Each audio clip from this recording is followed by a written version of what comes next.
하나님의 말씀을 보겠습니다. 신약 성경입니다. 사도행전 말씀입니다. 신약 성경 사도행전 18장입니다.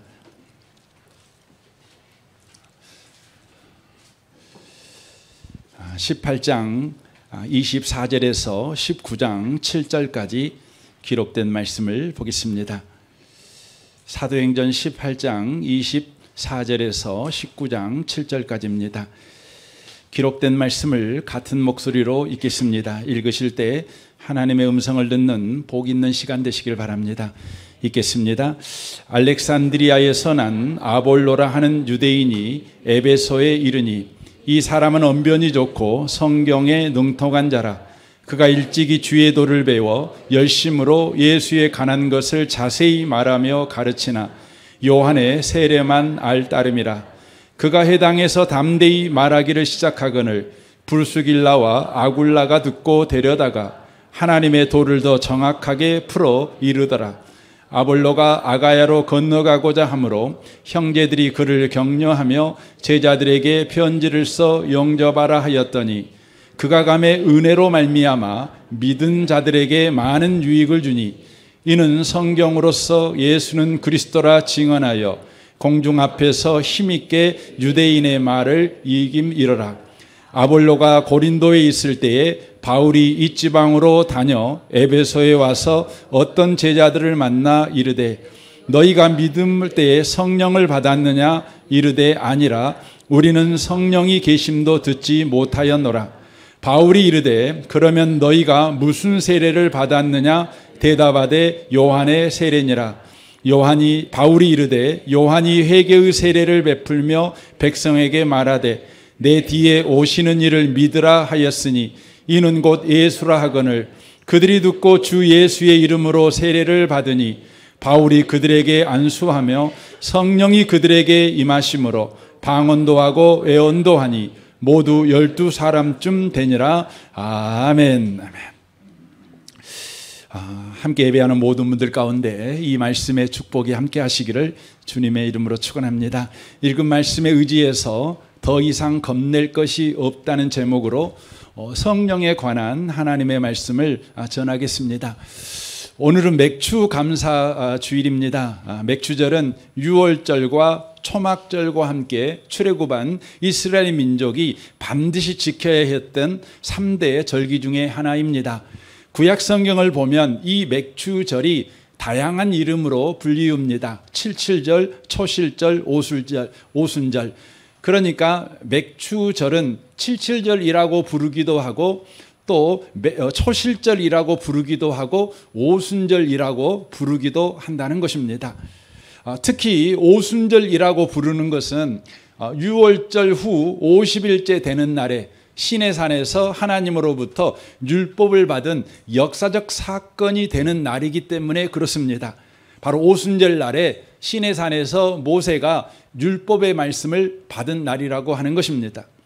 그러나 이스라엘 민족은 역사 내내 하나님이 주신 율법대로 살아내지를 바로 못했습니다. 끝내는 바빌론 포로로 잡혀가는 수모와 고초를 당하게 됩니다. 그때 하나님께서 새로운 약속을 하십니다. 에레미야 31장 31절입니다. 여호와의 말씀이니라. 보라 날이 이르리니 내가 이스라엘 집과 유다 집에 새 언약을 맺으리라. 이 언약은 내가 그들의 조상들의 손을 잡고 애굽 땅에서 인도하여 내던 날에 맺은 것과 같지 아니할 것은 바로 이것이 시내산에서 율법의 말씀을 주셨던 오순절에 맺었던 언약을 이야기하고 있는 것입니다. 내가 그들의 남편이 되어도 그들이 내 언약을 깨뜨렸음이라. 여호와의 말씀이니라. 그러나 그날 후에 내가 이스라엘 집과 맺을 언약은 이러하니 곧 내가 나의 법을 그들의 속에 두며 그들의 마음에 기록하여 나는 그들의 하나님이 되고 그들은 내 백성이 될 것이라 라고 말씀하십니다. 오순절 날에 주셨던 그 언약을 이스라엘 민족이 지키지 못하니 우리 하나님께서 새 언약을 주셨는데 하나님의 말씀을 돌에 새겨주지 않고 마음에 기록하게 하여 주겠다 이렇게 약속을 하십니다. 이것을 에스겔 선지자에게는 더 분명하게 이렇게 약속하십니다. 에스겔 11장 19절입니다. 내가 그들에게 한 마음을 주고 그 속에 새 영을 주며 그 몸에서 돌 같은 마음을 제거하고 살처럼 부드러운 마음을 주어 내 율례를 따르며 내 규례를 지켜 행하게 하리니 그들은 내 백성이 되고 나는 그들의 하나님이 되리라 라고 말씀합니다. 바로 새 영을 주시겠다는 약속을 하는 것입니다. 6월절에 율법을 주었지만 그 말씀을 지키지 못하니 6월절에 오순절에 율법을 주었지만 지키지 못함으로 오순절의 약속을 새롭게 하시겠다. 오순절에 내가 성령을 내려주겠다. 이렇게 새 약속을 바로 주신 것입니다. 이 새 언약이 약 580년 후 6월절 어린 양 대신 예수님의 죽으심과 부활 후 50일째 되는 날, 그러니까 오순절 날에 바로 에레미야와 에스겔에게 약속하신 그 약속하신 성령을 부어주십니다.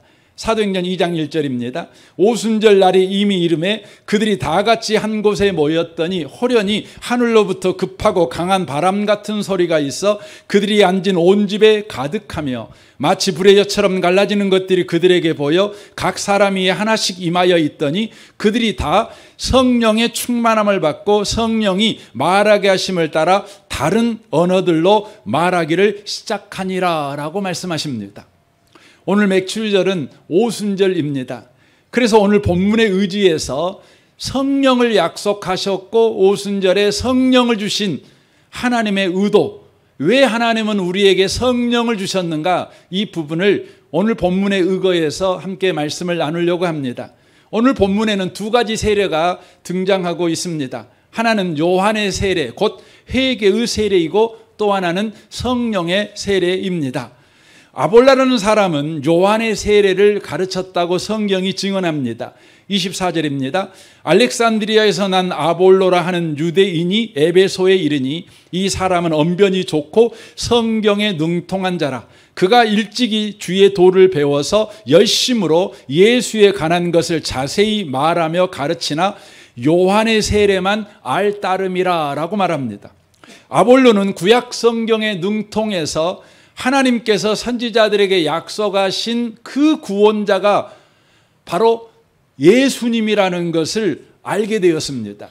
그래서 아볼로는 구약 성경의 근거에서 예수가 구원자다, 하나님이 약속하신 그 구원자라는 것을 열정적으로 자세하게 가르쳤습니다. 그런데 아볼로가 예수에 대해 가르치는 내용 가운데 부족한 것이 하나 있었습니다. 그것이 뭡니까? 바로 성경은 말합니다. 요한의 세례만 알 따름이라. 아볼로는 구약에서 약속하신 그 구원자가 예수님이라는 것을 알았습니다. 그래서 예수 전했습니다. 그러나 예수님이 주시는 구원을 받는 방법은 요한의 세례를 통한 것이라고 그가 알고 있었다는 것입니다. 곧 회개함으로 구원을 받는다고 그는 알고 있어서 회개함으로 하나님이 보내신 구원자이신 예수님이 주신 구원을 받을 수가 있다, 이렇게 열정적으로 전했다는 것입니다. 다시 말하면 자기 자신의 잘못을 회개하는 것, 잘못된 길에서 돌아서는 것, 이것이 가장 중요한 구원을 얻는 도라고 믿고 그가 가르쳤다는 것입니다. 이 문제는 오늘날에도 교회 안에 있는 반복적인 오래된 오해입니다. 아볼로의 가르침처럼 우리가 구원을 받으려면 구원자가 우리를 구원하시도록 추한 행실을 회개하고 더러운 손을 씻고 깨끗한 옷으로 갈아입듯 죄된 습관을 버려야 한다는 것입니다. 내 마음의 높은 산은 깎고 깊은 골은 메워서 구원자이신 예수님이 내가 회개한 그 회개의 길을 걸어서 내게 와서 구원을 주실 수 있다. 그러므로 회개가 없다면 우리에게 구원도 없다. 이렇게 가르치는 것, 그것이 아볼로가 에베소 교회에서 가르친 내용이라고 하는 것입니다. 그러나 19장에 보면 바울은 다른 것을 가르칩니다. 19장 1절을 보십시오. 아볼로가 고린도에 있을 때에 바울이 이 지방으로 다녀 에베소에 와서 어떤 제자들을 만나 이르되 너희가 믿을 때에 성령을 받았느냐? 이르되 아니라 우리는 성령이 계심도 듣지 못하였노라. 바울이 이르되 그러면 너희가 무슨 세례를 받았느냐? 대답하되 요한의 세례니라. 바울이 이르되 요한이 회개의 세례를 베풀며 백성에게 말하되 내 뒤에 오시는 이를 믿으라 하였으니 이는 곧 예수라 하거늘 그들이 듣고 주 예수 이름으로 세례를 받으니 라고 말합니다. 이 말의 내용은 이런 이야기입니다. 바울이 아볼로가 가르친 에베소 지역에 도착했습니다. 그때 이미 아볼로는 아가야 지역, 고린도 지역으로 가고 없었습니다. 가서 이제 사람들에게 물어보는 것이죠. 너희들 어떻게 구원받았어? 이렇게 물어보는 것이죠. 그랬더니 그들이 이렇게 말합니다. 우리들은 요한의 세례, 곧 회개함으로 구원을 받았습니다. 이렇게 말하는 것입니다. 우리는 회개함으로 구원을 받습니다. 그래서 우리는 매일매일 회개해서 우리에게 허락한 구원이 떠나지 않도록 구원을 붙들고 있습니다. 회개가 바로 구원받는 방식으로 우리는 배웠습니다. 이렇게 말하는 것이죠. 그때 바울이 말합니다. 아니다. 세례 요한이 우리에게 말했던 것은 그것이 아니다 하면서 세례 요한의 가르침을 통해서 예수를 믿어 구원을 받는다는 것이 뭔지를 가르쳐 줍니다. 바로 세례 요한이 가르친 걸 가르치는 것이죠. 그러면 세례 요한이 뭘 가르쳤을까요? 요한복음 1장 32절입니다. 요한이 또 증언하여 이르되 내가 보매 성령이 비둘기같이 하늘로부터 내려와서 그 위에 머물렀더라. 나도 그를 알지 못하였으나 나를 보내어 물로 세례를 베풀라 하신 그이가 나에게 말씀하시되 성령이 내려서 누구 위에든지 머무는 것을 보거든 그가 곧 성령으로 세례를 베푸는 이인 줄 알라 하셨기에 내가 보고 그가 하나님의 아들이심을 증언하였노라 하니라 라고 말합니다. 세례 요한이 가르친 건 뭐였냐면 하나님이 보내신 구원자가 올 것인데 그 구원자가 성령으로 세례를 베푸시는 분이시다. 이렇게 바로 세례 요한이 증언했다는 것입니다. 이것을 바울 사도가 말하는 것이죠. 이것이 무슨 말이냐? 여러분 듣는 여러분이 가면 갈수록 뭔 말이지 헷갈릴 것입니다. 이 말을 베드로라는 사람이 설교를 통해서 설명을 합니다. 베드로의 설교를 한번 들어보십시오. 사도행전 2장 32절입니다. 이 예수를 하나님이 살리신지라 그가 다 이 일의 증인이로다. 하나님이 오른손으로 예수를 높이시며 그가 약속하신 성령을 아버지께 받아서 너희가 보고 듣는 이것을 부어 주셨느니라 라고 말씀합니다. 예수님께서 세례를 베푸신다. 이 말이 어떤 의미인지를 베드로가 설명을 하는 겁니다. 바로 어떻게 설명하냐면 이렇게 설명하는 것이죠. 예수님께서 하나님의 요구를 따라 이 땅에 오셨고 하나님의 요구를 따라 십자가에 죽으셨고 죽으신 예수님을 하나님께서 3일 만에 살리셨다. 그리고는 하늘로 올리셔서 그래 네가 한 구원 행위가 구원의 완성이다. 이제 구원은 마쳤다. 그때 예수께서 그러시면 내가 마친 이 구원을 세상 사람들에게 구원이 되도록 성령을 보내주십시오. 이렇게 하나님에게 요청할 때 하나님께서 성령을 보내주셨다. 그러므로 예수께서 성령의 세례를 베푸시는 분이라는 의미는 바로 예수께서 바로 하나님이 요구하시는 또 인생에게 약속하신 모든 구원을 완성하신 유일한 구원자시라는 증거이며 바로 성령이 오심으로 예수가 이루신 구원이 바로 우리의 구원이 되어버린 바로 보증이다. 이것을 말하는 것입니다. 여러분 표정을 보니까 뭔 말인지 잘 모르는 것 같아요. 다시 말씀드릴게요. 성령이 오셨다는 것은 예수께서 이루신 십자가의 죽으심과 부활이 우리의 구원의 완성이라는 거예요. 완성이라는 보증이라는 거죠. 그리고 성령이 오셨다는 것은 바로 예수의 구원이 바로 우리의 구원이 되었다는 보증이라는 거예요. 보증이라는 거예요. 그러니까 성령이 부어졌다는 것은 이제 저와 여러분이 회개함으로 구원을 받냐 못 받냐 이것의 기준이 아니라 성령이 바로 구원을 받냐 못 받냐의 기준이 된다는 거예요. 그래서 여러분에게 성령이 오셨다면 예수의 구원이 여러분과 저의 구원이 되는 거예요. 성령이 여러분과 저에게 오셨다면 예수의 십자가와 예수의 부활이 나의 죽음이고 나의 부활이 되는 거예요. 그러므로 여러분과 제가 회개해서 구원받는 것이 아니라 성령이 오심으로 구원받는다는 거예요. 구원받는다는 거죠. 그러면 여러분이 당방에 질문을 이런 질문하겠죠. 그러면 나에게 성령이 오셨다는 걸 내가 어떻게 압니까? 물어보겠지요. 성령은 영이시기 때문에 눈으로 볼 수가 없지요. 손으로 만질 수가 없지요. 감각으로 여러분과 제가 감정적으로 느끼는 것, 그 성령이 오셨다는 증거가 될 수는 없어요. 여러분이 기도하면 뭔지 모르게 충만해진 것 같고 뭔지 모르게 뜨거워진 것 같고 이게 성령이 여러분에게 오셨다는 증거가 될 수는 없어요. 여러분 성령이 여러분에게 오셨다. 어떻게 합니까? 성경은 우리에게 이렇게 가르칩니다. 고린도전서 12장 3절입니다. 그러므로 나는 여러분에게 알려드립니다. 하나님의 영으로 말하는 사람은 아무도 예수는 저주를 받으라 하고 말할 수 없고 또 성령을 힘입지 않고는 아무도 예수는 주님이시다 하고 말할 수 없다는 것이에요. 그러니까 성령이 오신 사람에게 확실한 증거가 있는데 그 증거가 뭐냐면 예수가 믿어진다는 거예요. 여러분 예수 믿으십니까? 예수 믿으신다면 여러분에게 성령이 오신 겁니다.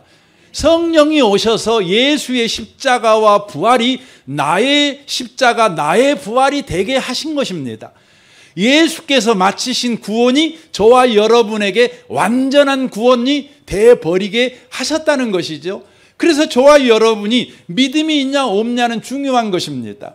많은 사람이 믿음을 갖기 위해서 예를 씁니다. 하지만 성경은 말합니다. 믿음은 예씀의 보상이 아닙니다. 열심의 보상도 아닙니다. 믿음은 오직 성령이 우리 가운데 임한 증거입니다. 그래서 바울은 말합니다. 고린도전서 2장 4절에 이렇게 말합니다. 내 말과 내 전도함이 설득력 있는 지혜의 말로 하지 아니하고 다만 성령의 나타나심과 능력으로 하여 너희 믿음이 사람의 지혜에 있지 아니하고 다만 하나님의 능력에 있게 하려 하였노라라고 말합니다. 유능한 설교자의 설교를 들으면 믿음이 생긴다는 말이 아니에요. 여러분 굉장한 입에서 불이 튀어나오는 설교자의 설교를 들으면 여러분에게 믿음이 생기는 것 아니에요. 여러분 설교자가 겨울날에 여러분 냉기를 품는 것처럼 냉랭하게 설교를 하는 설교자의 설교일지라도요. 여러분 성령이 역사하면 저와 여러분이 믿음이 생겨요. 믿음이 생겨요. 그러니까 성령이 여러분과 저에게 믿음이 있게 만드신다는 것이죠. 그럼 어떻게 여러분과 저에게 믿음이 있게 만드시는 것이죠? 9절을 보십시오. 기록된 바 하나님이 자기를 사랑하는 자들을 위하여 예비하신 모든 것은 눈으로 보지 못하고 귀로 듣지 못하고 사람의 마음으로 생각하지도 못하였다 함과 같으니라. 오직 하나님이 성령으로 이것을 우리에게 보이셨으니 성령은 모든 것 곧 하나님의 깊은 것까지도 통달하시느니라. 사람의 일을 사람 속에 있는 영 외에 누가 알리요? 이와 같이 하나님의 일도 하나님의 영 외에는 아무도 알지 못하느니라. 우리가 세상의 영을 받지 아니하고 오직 하나님으로부터 온 영을 받았으니 이는 우리로 하여금 하나님께서 우리에게 은혜로 주신 것들을 알게 하려 하심이라 라고 말씀하십니다. 여러분 성령이 오시면 어떤 일이 벌어지냐면 하나님이 우리에게 은혜로 주신 것들, 예수가 십자가에 죽은 것이 예수 자신의 죄 때문에 죽은 것이 아니라 나의 죄를 대신하여 죽으신 대속 제물의 죽음이라는 것을 저와 여러분이 성령을 통해서 알게 된다는 거예요. 희한합니다. 알아갑니다. 또한 예수님이 부활하셨다는 것이 믿어집니다. 광야 같은 내 심령 속에 갑자기 믿음의 꽃이 피어오르기 시작하게 된다는 것이지요. 여러분, 내 심령이 냉랭하고 내 심령이 하나님에 대해서 늘 불평하고 방어적이고 폭력적이었던 내가 어느 날 갑자기 하나님에 대하여 믿음이 갑자기 생겨요. 신기합니다. 왜 이런 일이 생기냐면 성령께서 우리 가운데 오셔서 하나님의 은혜로 주신 것을 알게 만들어 버려요. 믿게 만들어 버려요. 그래서 저와 여러분이 바로 예수를 믿어요. 그래서 믿는 것을 보면 아, 내 안에 성령이 오셨구나, 이것을 저와 여러분이 알게 된다는 것입니다. 이 아침에 오신 복 있는 성도 여러분, 여러분 안에 성령이 계십니다. 여러분이 믿음이 있다는 걸 보면 알 수 있습니다. 아, 믿음이 나 없는데요? 여러분, 믿음이 있냐 없냐 어떻게 평가할까요? 여러분, 예수 믿습니까? 아, 그렇게 해서 예수를 믿는지 아닌지 아는 거 가장 간단한 방법 아니겠습니까? 근데 여러분이 믿음이 있다고 말할 때 성경에서는 겨자씨 한 알만한 믿음을 이야기합니다. 겨자씨 한 알이라는 건 여러분 겨자씨 보셨습니까? 정말 작지요. 아주 작습니다. 크지 않습니다. 그런데 이 겨자씨가 특징이 있죠. 무슨 특징이 있죠? 생명의 씨예요. 생명의 씨. 그러니까 성령이 여러분에게 믿음을 믿게 한 믿음은요, 성령에 의한 믿음이니까 작든 그것이 애소하든 그것이 별 볼 일 없든 여러분 생명을 품은 믿음이에요. 이게 중요한 거예요. 그래서 여러분, 생명을 품은 믿음을 가진 사람인지 아닌지 아는 방법 아주 간단한데 어떻게 하냐면, 여러분 예배 안 드려 보세요. 예배 안 드리면 여러분 날아갈 듯이 기쁠 수도 있어요. 그런데 얼마도 안 돼가지고 찝찝해요. 찝찝해. 예? 여러분, 그분은요 분명히 믿음이 있는 분이세요. 여러분, 기도 안 하고 살아요. 아무렇지도 않아요. 근데 기도를 여러분 하루 안 하고 이틀 안 하고 3일 안 하고 한 달 안 하고 2달 안 하고, 근데 이상하게 찝찝해. 이상하게 힘들어. 그러다가 뭔 일 일어나면 내가 기도를 안 해서 그런가, 이런 생각이 들어요. 이런 자극을 받아요. 여러분, 그게 뭐예요? 여러분, 그것들은 영적인 거예요. 영적인 것은요, 영적으로만 알 수 있는 거예요. 바로 여러분과 저에게 믿음이 있다는 증거예요. 여러분, 성령이 오시면 여러분과 저에게 믿음이 있게 만들어요. 근데 어떻게 해요? 하나님이 은혜로 주신 것을 알게 하셔요. 곧 예수의 십자가와 예수의 부활이 내 인생과 어떤 관계가 있는지를 알게 만들어 주셔요. 계속해서 알게 만들어줘요. 그래서 성령이 충만하면 충만할수록 예수의 부활과 내 인생이 어떻게 묶여져 있는지, 예수의 부활이 내 현실과 어떤 상관관계가 있는지, 이것들을 더 잘 알게 돼요. 알게 되는 거예요. 하지만 여러분이 성령이 안 충만해요. 성령이 계시지만 성령이 안 충만해요. 그러면 여러분과 제가 예수의 죽음과 예수의 부활이 내 현실과 내 운명과 내 미래와 어떤 상관관계가 있는지에 대해서 여러분과 제가 희미해지기 시작해요. 그래서 여러분이 성령 충만하셔야 돼요. 성령 충만은 기본적으로 여러분 안에 성령이 계신다는 것이 전제돼요. 여러분의 성령이 계신 사람은 언제나 성령 충만을 구하시는 거죠. 성령 충만하면 어떻게 되죠? 지혜로운 자가 돼요. 지혜가 뭐라고 그랬죠? 오늘을 사는 힘이에요. 오늘을 사는 힘을 갖고 살아요. 어떻게 해서 오늘 사는 힘을 갖고 사는 겁니까? 예수의 죽음과 예수의 부활이 내 현재와 어떤 상관관계가 있는가를 알게 되니까 힘이 생겨요. 이 말씀을 로마서 4장이 이야기하는 거죠. 보세요. 로마서 4장 25절입니다. 예수는 우리가 범죄한 것 때문에 내줌이 되고 또한 우리를 의롭다 하시기 위하여 살아나셨느니라. 여러분, 예수의 죽음이 우리와 상관관계가 있는 거지요. 무슨 상관관계가 있는 거죠? 우리의 범죄한 것 때문에 죽은 거예요. 우리의 죄 때문에 죽은 거지요. 여러분과 제가 인생을 살아갈 때 무슨 일이 만나면 여지없이 우리가 생각하는 게 뭐지요? 내가 뭔 죄 지어서 그런 거지요. 여러분과 저는 인생에 당하는 대부분의 문제가 죄 때문에 오는, 나의 잘못 때문에 오는 저주라는 생각을 가지고 있어요. 그런데 성령으로 인하여 예수의 죽음이 나와 어떤 상관관계가 있는지를 아는 사람은 그렇게 생각하지 않아요. 내가 죄 때문에 이런 몹쓸 현실을 갖고 있구나 이렇게 생각하지 않고 하나님의 높은 뜻이 있어서 내게 이런 고난이 있는 거구나, 현재 받는 고난은 장차 받을 영광과 좋게 비교할 수가 없겠구나, 이런 생각이 내 마음에 확 일어나는 거지요. 더 보십시오. 또한 우리를 의롭다 하시기에 살아나셨어요. 예수의 죽음이 우리와 상관이 있는 거죠. 의롭다 하시기에 살아난 거죠. 의롭다는 건 뭡니까? 하나님과 우리 관계를 정상화시키기 위해서. 죄가 하나님과 우리 사이를 가로막고 있었는데 예수가 십자가에 죽어버렸잖아요. 사람들은 말하죠. 지 죄 때문에 죽었어, 지 팔자가 사나워서 죽었어, 이렇게 생각했는데 예수가 3일 만에 부활하셔버린 거죠. 이로 인하여서 그의 죽음은 내 죄 때문에 죽으신 것이죠. 그러므로 하나님과 우리 사이에 벽이 무너져 버리시고 예수께서 십자가에서 찢기신 그 몸뚱아리가 3일 만에 부활하심으로 말미암아서 하나님과 우리 사이에 바로 길이 되어 버리신 거예요. 그래서 예수, 부활하신 예수님이 길이 되신 그분의 길을 걸어서 우리는 주님과 친밀한 교제를 할 수 있는 자가 되어버린다는 것이죠. 이렇게 성령이 임하시게 되면 바로 예수의 죽음과 예수의 부활이 내 현실과 내 인생과 내 운명과 내 미래에 어떤 상관관계가 있는가를 알게 되는 거죠. 그래서 로마서 5장에 나오는 겁니다. 계속해서 들어보십시오. 그러므로 우리가 믿음으로 의롭다 하심을 받았으니 우리 주 예수 그리스도로 말미암아 하나님과 화평을 누리자. 우리가 믿음으로, 이 말은 뭐예요? 성령이 우리 가운데 임하여 믿음이 생기게 만들었으니 그리하여 우리가 의롭게 됐으니, 성령으로 말미암아 예수의 죽음과 예수의 부활이 내 현실과 묶이게 되었으니, 연합하게 되었으니 이제 우리 주 예수 그리스도로 말미암아 하나님과 화평을 누리자. 또한 그로 말미암아 우리가 믿음으로 서 있는 이 은혜의 들어감을 얻었으며 하나님의 영광을 바라고 즐거워하느니라.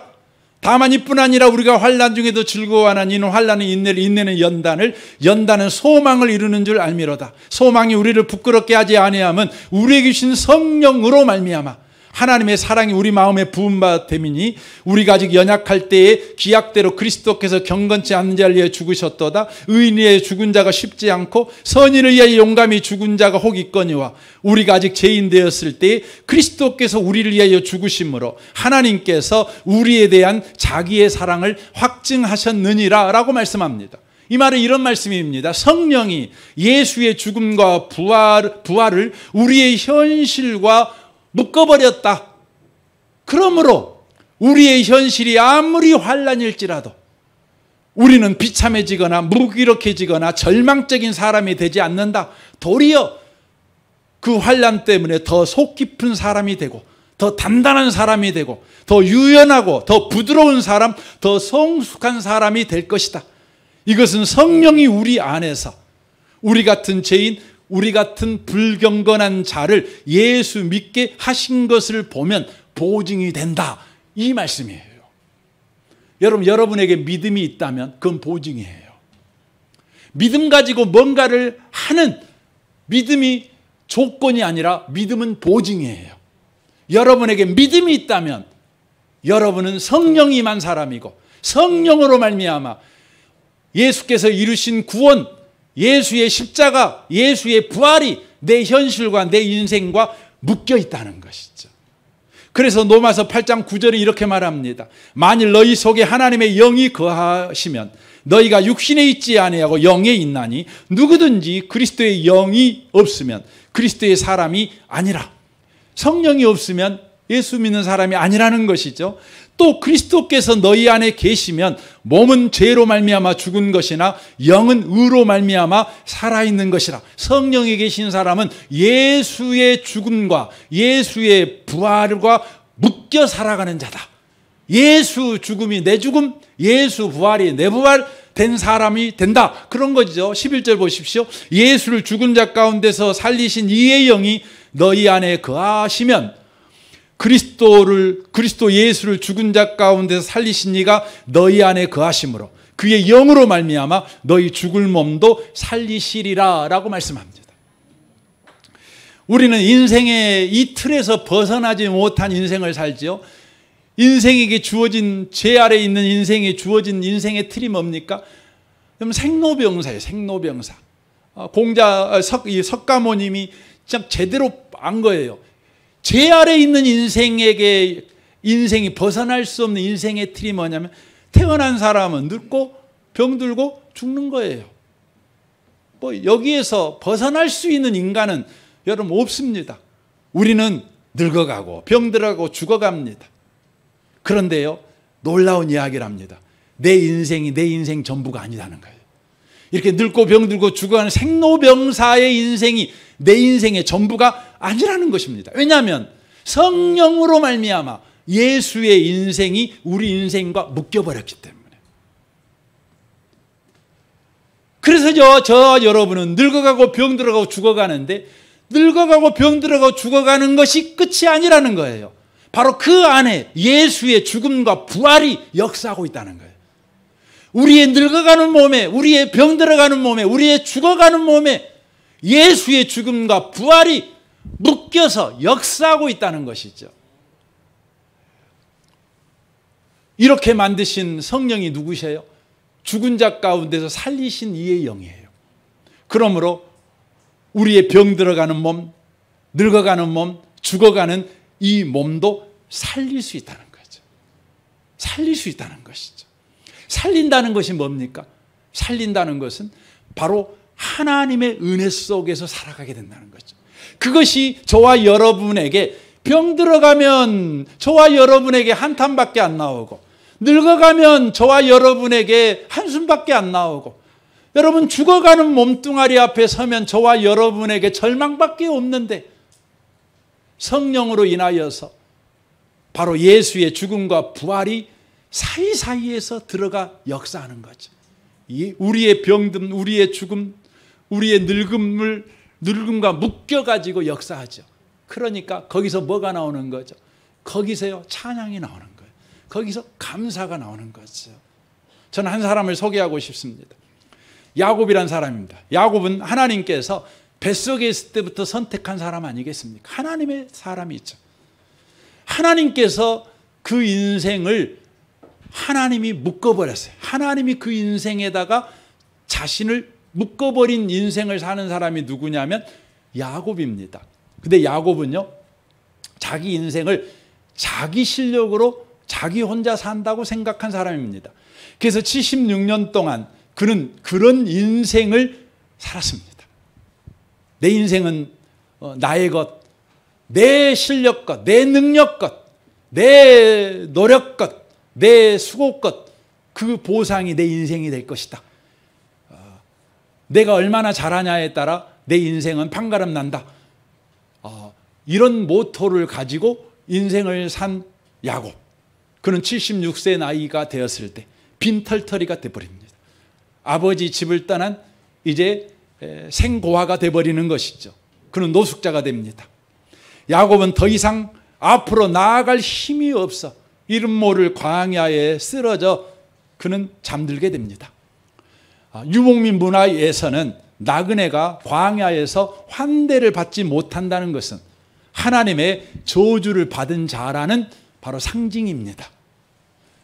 광야에서 야곱은 어느 누구에게도 환대를 받지 못했어요. 그는 하나님에게 저주받은 자가 되어버린 것이죠. 그러나 그 광야에서 야곱의 인생의 반전이 시작됩니다. 창세기 28장 13절 하반절입니다. 여호와께서 그 위에 서서 이르시되 나는 여호와니 너의 조부 아브라함의 하나님이요 이삭의 하나님이라. 네가 누워있는 땅을 내가 너와 내 자손에게 주리니 네 자손이 땅의 티끌같이 되어 네가 서쪽 동쪽 북쪽 남쪽으로 퍼져나갈 것이며 땅의 모든 족속이 너와 내 자손으로 말미암아 복을 받으리라. 내가 너와 함께 있어. 내가 너와 함께 있어. 이 말을 오늘 설교에서 쓰는 용어로 바꿔서 말하면 내가 너와 묶여 있어. 네가 어디로 가든지 너를 지키며 너를 이끌어 이 땅으로 돌아오게 할지라. 내가 네게 허락한 것을 다 이루기까지 너를 떠나지 아니하리라 하신지라 라고 말합니다. 야곱은 이 하나님의 음성을 듣고 놀람의 탄성을 지르지 않을 수가 없었습니다. 자기 인생은 언제나 자기 혼자인 줄 알았습니다. 하나님의 은혜가 필요할 때 하나님을 찾아 부르짖긴 했지만 그때마다 도움 주시고 하나님은 자기를 멀리 떠나는 분이라고 생각을 해왔던 사람이 야곱입니다. 아마 이곳에 계신 분들도 그런 생각을 가지고 신앙생활 하신 분들이 계실 것입니다.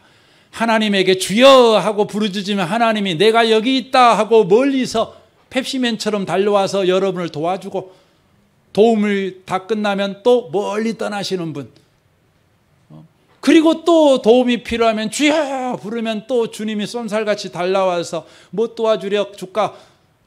그러면 그때 또 도움받고 또 하나님은 떠나시고. 야곱은 하나님이 그런 줄 알았어요. 그런데 하나님이 찾아오셔서 말했습니다. 나는 너와 함께 있다. 나는 너와 묶여 있는 하나님이다. 나는 네 인생에 묶여서 언제나 함께 있었던 하나님이다. 야곱은 고백합니다. 16절입니다. 야곱이 잠이 깨어 이르되 여호와께서 과연 여기 계시거늘 내가 알지 못하였도다. 야곱은 하나님 없음 속에서 하나님 계심이 맹렬하게 살아있음을 비로소 눈을 뜹니다. 자기의 정신에 생각에 자기의 현실에 자기의 인생에 자기 운명과 미래에 하나님이 없었어요. 그런데 그 하나님 없음 자리에 하나님이 계셨어요. 그래서 17절에 말합니다. 이래 두려워하여 이르되 두렵도다. 이곳이요 이것은 다름 아닌 하나님의 집이요 이는 하늘의 문이로다 하고 고백합니다. 비로소 야곱이 두려움에 사로잡힙니다. 여기서 두렵다는 것은 하나님에 대한 경외심입니다. 하나님이 그런 분이셨어요. 나 몰랐었어요. 하나님이 이런 분이셨어요. 나 인자 알았어요. 이것이 뭐냐면 두려움입니다. 경외심이라는 거지요. 하나님의 가혹한 저주의 고통이 짓눌린 이 광야, 자기가 살아온 인생이 잘못 산 까닭에 하나님에게 저주받아 버려진 이 광야에 있는 자기 자신, 이렇게 생각하고 있었는데 자기가 서 있는 곳이 하나님의 집의 문이고 바로 그것이 하나님이 임재하는 집이라는 신비한 진리가 바로 야곱의 눈에 포착된 것입니다. 영적인 눈이 열려버린 것입니다. 저는 여러분을 축복합니다. 여러분도 영적인 눈이 열리시길 바랍니다. 어떻게 열릴까요? 여러분에게 믿음이 있는가 없는가 보고, 그러면 여러분에게 성령이 있다는 걸 인정하세요. 그러므로 말미암아 예수의 죽음과 부활이 여러분의 인생에 묶여 있다. 갈라디아서 2장 20절에 말하잖아요. 내가 그리스도와 함께 십자가에 못 박혀 죽었나 이제 내가 사는 것은 나를 사랑하사 나를 위해 십자가에 죽으신 하나님의 아들을 믿는 믿음 안에 사는 거다. 그렇게 말하잖아요. 그렇습니다. 야곱은 18절에 이제 자기 인생에 대한 새로운 정체성을 고백하게 됩니다. 야곱이 아침에 일찍 일어나 베개로 삼았던 돌을 가져다가 기둥으로 세우고 그 위에 기름을 붓고 그곳 이름을 베델이라 하였더라. 이 성의 옛 이름은 누스더라. 야곱은 자신의 실패의 상징, 하나님에게 저주받은 자라는 상징인 돌베개를 가져다가 기둥을 세우고 그 위에 기름을 붓습니다. 그리고 베델이라고 이름을 바꿉니다. 베델, 하나님의 집, 하나님이 임재하시는 곳이라는 의미죠. 실패의 자리 광야가 하나님의 집 베델인 것을 알게 된 것입니다. 자기 인생의 새로운 정체성을 고백하고 있는 것입니다. 저는 이 맥주 감사절에 우리가 드려야 될 감사가 뭘까요? 우리가 드려야 될 애물이 뭘까요? 여러분, 하나님을 향한 새로운 정체성을 하나님 앞에 신앙 고백으로 드리는 겁니다. 하나님, 내가 믿음이 있는 것 보니 내게 성령이 임하셨군요. 그리하여 예수의 죽음과 부활이 내 인생과 묶여 있군요. 내 인생은 베델입니다. 내 인생은 하나님이 거하시는 집입니다. 예수의 십자가와 부활이 생생히 살아 역사하는 현장입니다. 내 인생이 그렇습니다. 주님, 내 인생을 받으십시오. 이것이 여러분이 맥주 감사절에 하나님 앞에 드려야 될 진정한 애물입니다. 여러분에게 이 맥주절에 새로운 여러분을 향한 정체성이 고백되는 은혜가 있으시기를 주님의 이름으로 축원합니다. 아멘. 우리 같이 이 시간 기도하기를 원합니다.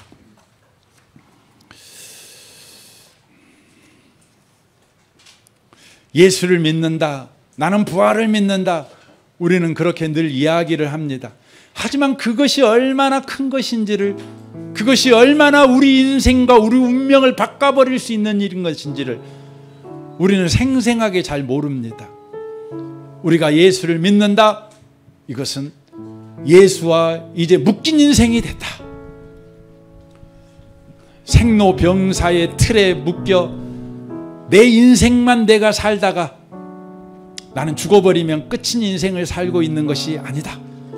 예수의 부활과 예수의 죽음이 내 인생 속에 역사하고 있다. 영생을 가진 자다.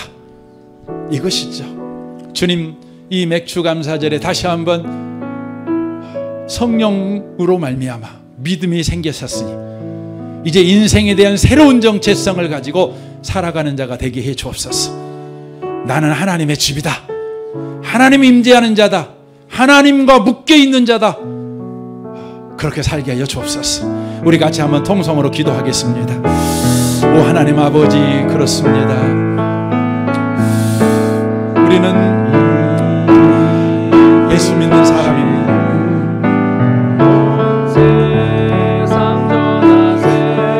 놀랍습니다. 우리 같은 사람이 어떻게 예수를 믿습니까? 성령이 임함으로 예수가 믿어지게 되었습니다. 이제 성령이 임하였으니 예수의 십자가와 부활이 내 인생에 생생하게 살아 역사하는 예수와 묶인 인생이 되었습니다. 나는 성령이 거하는 자입니다. 예수와 묶인 인생을 살고 있는 자입니다. 다만 늙고 병들고 죽어버리면 끝나는 인생이 아닙니다. 영생을 가진 자입니다. 오 주여, 이 신비한 인생, 신비한 인생, 오 이 신비한 인생을 주여 살아가는 우리가 되게 역사하여 주시옵소서. 성령이 성령이 오셨네, 성령이 오셨네, 성령이 오셨네, 내 주에 보내신 성령이 오셨네. 이 기쁜 소식을 온 세상 전하세. 성령이 오셨네. 우리 함께 고백합시다. 성령이 오셨네, 성령이 오셨네, 내 주에 보내신 성령이 오셨네. 이 기쁜 소식을 온 세상 전하세. 성령이 오셨네. 성령이 오셨습니다. 아멘입니다. 주님 영광 받으십시오. 성령이 오셨으니 우리에게 믿음이 생겼습니다. 그토록 믿음을 갖고 싶어서 몸부림쳤지만 믿음이 안 생겼지만 주님의 놀라운 은혜가 내 인생에 개입되니 우리가 믿음을 가진 자가 되었습니다. 우리가 믿는 것 보니 성령이 우리에게 오셨습니다. 성령이 오신 것 보니 예수의 죽음과 예수의 부활이 내 인생에 묶여 연합되어 예수의 부활이 나의 부활이 되었습니다. 예수가 내 인생에 묶여 이제 예수의 인생, 예수의 영광이 내 인생 내 영광이 되었습니다. 나는 다만 생로병사의 틀에 묶여 늙어가고 병들어가고 죽어버리는 그런 한 인생을 사는 자가 아니라 예수와 묶여 영원한 인생을 사는 자입니다. 주님, 이 신비하고 놀라운 인생을 기억하고 계속해서 주님 성령 안에서 그 인생을 살아내는 자 되게 하여 주옵소서. 성령 충만을 구하며 살아가는 자 되게 하여 주옵소서. 내 안에 계신 성령님께 내 인생을 맡기며 인정하며 그를 의지하며 그를 찬양하며 그를 고백하며 늘 살아내는 자 되게 하여 주옵소서. 이 시간 헌금합니다. 헌금하는 모든 손들을 축복하여 주옵소서. 특별히 맥주 감사 헌금을 드리는 모든 사람들을 성령으로 충만하게 하여 주옵소서. 그리하여 자신의 새로운 정체성을 매일매일 감사로 드리는 그 위대한 인생을 사는 자가 되게 하여 주옵소서. 각종 헌금을 드리는 모든 성도들을 우리 주님이 복주시고 저들의 삶에 항상 현실을 이기며 현재를 이겨내는 지혜를 가진 자, 성령으로 충만한 자가 되게 하여 주옵소서. 예수님의 이름으로 기도합니다. 아멘.